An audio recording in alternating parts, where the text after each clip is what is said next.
안녕하십니까. 언제나 소비자 편에서 방송하는 콘스탄트 김의 티스와 함께 돈 버는 아카데미. 이번 시간에는요, 돈 버는 보험이 되겠습니다.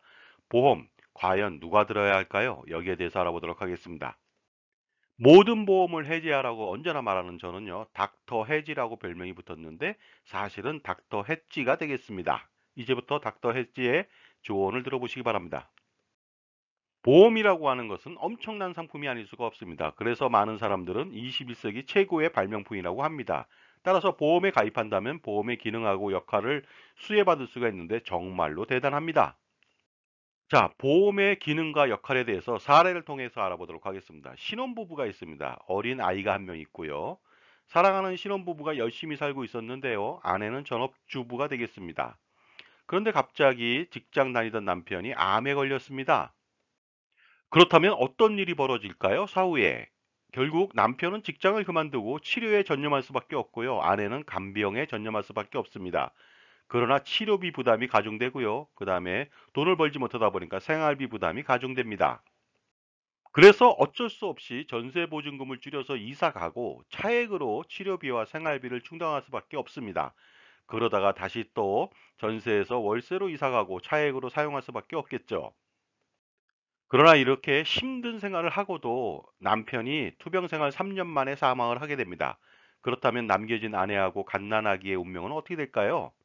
정말로 남겨진 유가족의 생활은요, 엉망진창이 됩니다. 특히 어린아이 때문에 아내는 직업을 갖기도 힘듭니다. 그런데 만약에 남편이 사전에 사망보험금을 가입했습니다. 5억 원이 있다고 가정해 볼까요? 그랬을 때 남편이 사망하면 5억 원을 받을 수가 있겠죠.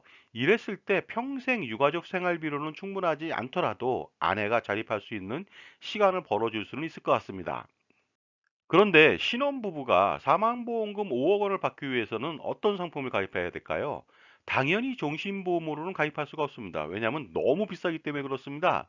따라서 정기보험으로 65세 만기 정기납 월납을 한다면 35세 남자는 10만 8,500원밖에 들어가지 않고요. 35세 여자는 4만 7천 원밖에 들어가지 않습니다. 이렇게 어떻습니까? 보장은 크게 받고 보험료는 싸게 가져갈 수가 있습니다. 만약에 정기보험이 아니라 사망보험금 5억 원을 받기 위해서 종신보험을 가입한다. 그러면 10배 이상의 보험료를 내야 됩니다. 이렇게 비싼 보험료를 지불하고 나서 죽지 않을 경우에는 진짜 살아있는 사람은 평생 거지로 살 수밖에 없습니다.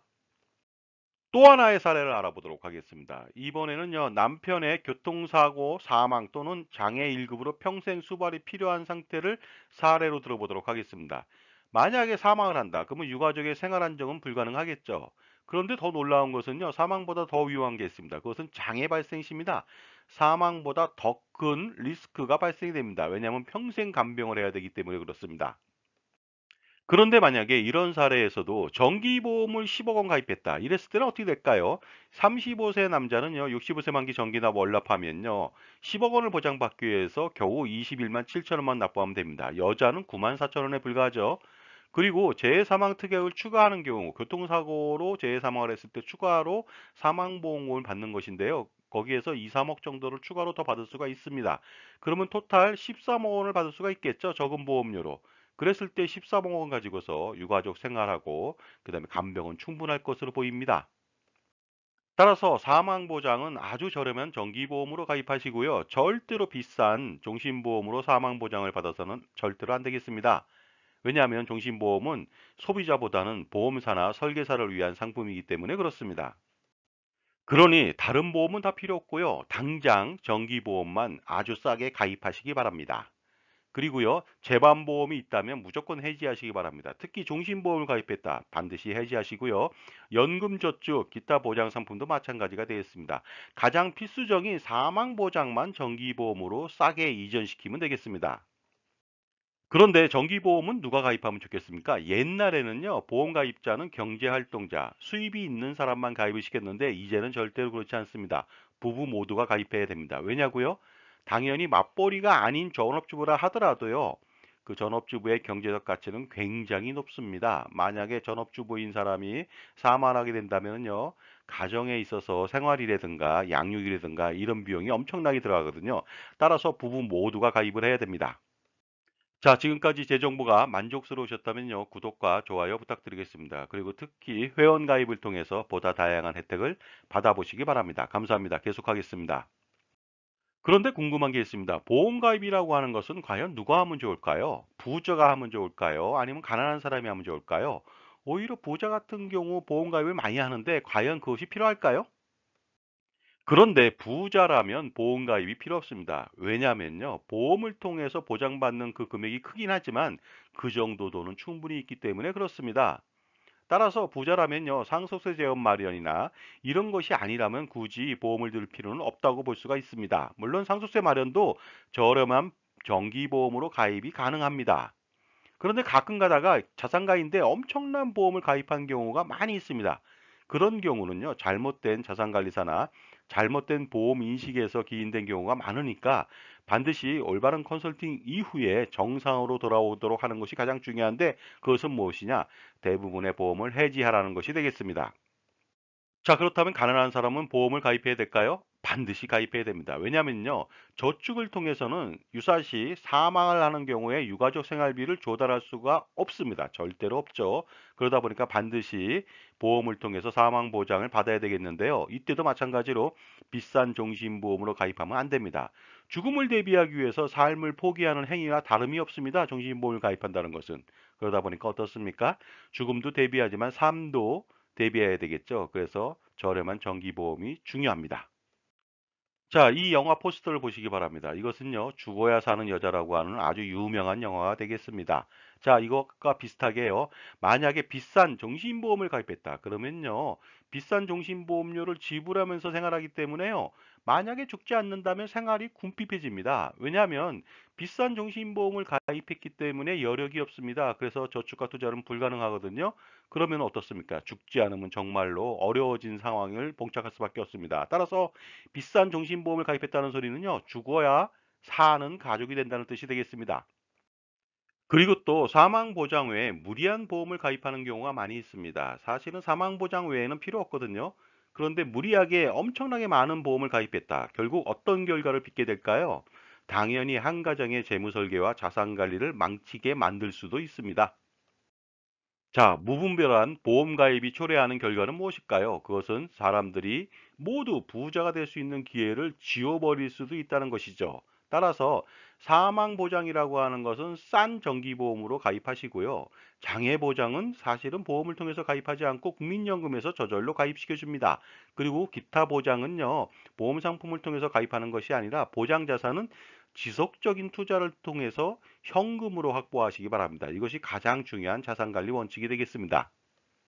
금융이라고 하는 영역은요, 백투 더 베이직스를 해야 됩니다. 그래서 소비자도 거기에 맞춰서 금융을 가입하면 되겠습니다. 따라서 기본으로 돌아가야 되는데요. 보험은 순수 보장만 취급해야 되고요. 은행은 상업이나 투자은행으로 전환하면 되겠죠. 그 다음에 증권은 투자 상품을 판매하면 되겠습니다. 이제부터는 보험회사에 가서 저축과 투자 상품을 찾는다든가 연금을 찾는다든가 아니면 기타 소소한 보장을 찾으면 절대로 안 되겠습니다. 마치 그것은 우물가에서 숭늉을 찾는 일이 되기 때문에 그렇습니다. 보험 가입은 최소화시키면서 나머지 여력으로 투자를 지속하는 것이 자산관리의 원칙이 되겠는데요. 바둑격언에 아생연호 살타란 말이 있습니다. 이 말은 뭐냐면요, 자신의 말이 일단 산 상태에서 상대의 돌을 잡으러 가야 한다는 뜻이 되겠습니다. 무리하게 상대의 돌을 잡으러 가다가는요, 자신은 살지 못하고 그러다 보면요, 대마가 죽을 수도 있습니다. 따라서 어떻습니까? 사망보장이라고 하는 최소한의 보장을 정기보험으로 싸게 가입한 다음에 투자 활동에 지속하는 것이 가장 중요합니다. 모두 투자만 한다면 사람들은 걱정을 합니다. 소소한 보장하고 연금은 어떻게 합니까? 하고 얘기하는데요. 그것 또한 어떻습니까? 소소한 보장도 보장자산이라고 하는 것하고, 그 다음에 연금도 은퇴자산이라고 하는 것, 모두 투자로 준비가 가능합니다. 보험을 통해서 가입하는 것은 절대로 아닙니다.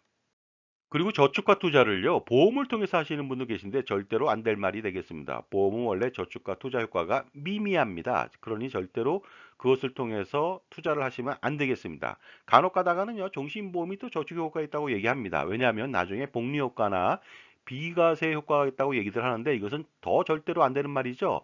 저축보험도 사업비를 많이 떼는데 정신보험은 그보다 훨씬 더 많이 뗍니다. 그런데 나중에 저축 효과가 있다? 이것은 진짜로 말도 안 되는 소리가 되겠습니다.